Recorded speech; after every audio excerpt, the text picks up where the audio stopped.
আজ আমি তোমাদের সঙ্গে এমন একটা টেস্টি রেসিপি শেয়ার করব। তোমরা যদি এইভাবে বানাও তাহলে তোমাদের সকালে ব্রেকফাস্ট বলো বা রাতের ডিনার কিন্তু জমে ক্ষীর হয়ে যাবে।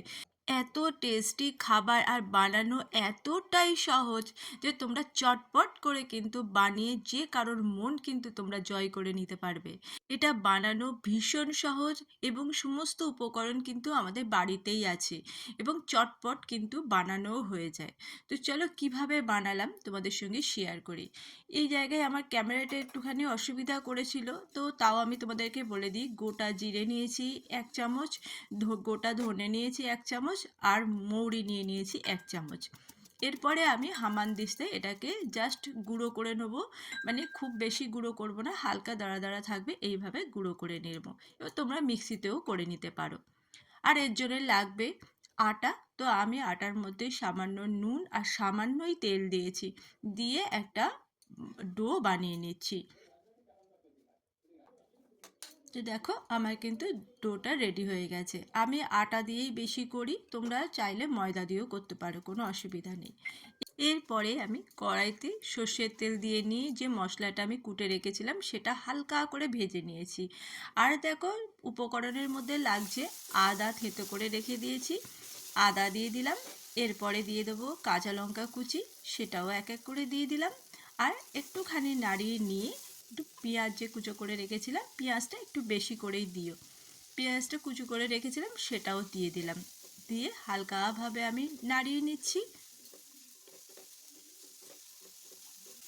এরপরে আমি দিয়ে দেবো পরিমাণ মতো নুন, একটু পরিমাণ মতো হলুদ, পরিমাণ মতো জিরে গুঁড়ো, আর দিয়ে দিলাম একটু কাশ্মীরি লঙ্কার গুঁড়ো।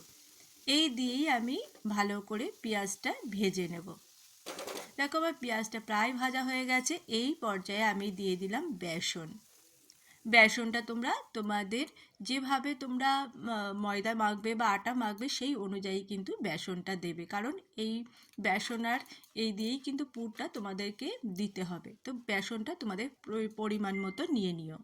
আর একটু বাতাসা দিয়ে দিয়েছিলাম হালকা একটা মিষ্টি ভাব আনার জন্যে।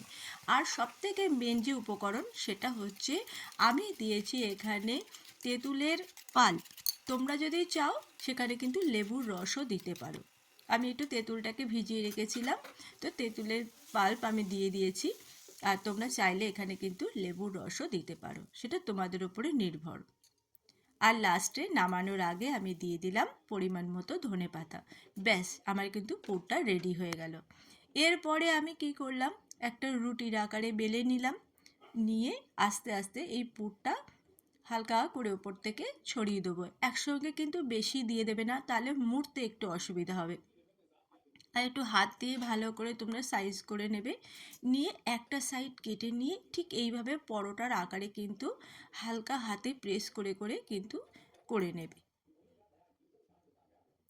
এইভাবে ধারগুলো একটুখানি চেপে নিলে, এবারে আমি এটা আটা দিয়ে বেলেছি, তোমরা চাইলে কিন্তু তেল দিয়েও বেলতে পারো। আর ওপরে যে আমি কালো জিরে দিয়েছি, এটা তোমরা কিন্তু আটা মাখার সময়ও কিন্তু কালো জিরেও দিতে পারো। তো আমার সেই সময় দেওয়া হয়নি বলে আমি ওপরে একটু ছড়িয়ে দিয়েছি, এটাও কিন্তু খেতে ভালো লাগে। তো দেখো আমার কিন্তু পরোটা রেডি হয়ে গেছে, কোনো দিক দিয়েই কিন্তু বেরোয়নি। দেখো এরপরে আমি আস্তে আস্তে করে পরোটাগুলো ভেজে নেব। এই পরোটাটা খেতে এত টেস্টি হয় যে কি বলবো। হালকা মিষ্টি টক সব কিছুই কিন্তু এর মধ্যে আছে, হালকা ঝালও আছে। এবং এটা তোমরা আচার দিয়েও খেতে পারো বা টমেটো সস দিয়েও খেতে পারো। মানে যে কোনো কারোর সঙ্গে কিন্তু একদম জমে যাবে, ব্রেকফাস্ট বলো বা ডিনার বলো। তো কেমন লাগলো? ভালো লাগলে অবশ্যই লাইক কমেন্ট শেয়ার করতে ভুলো না।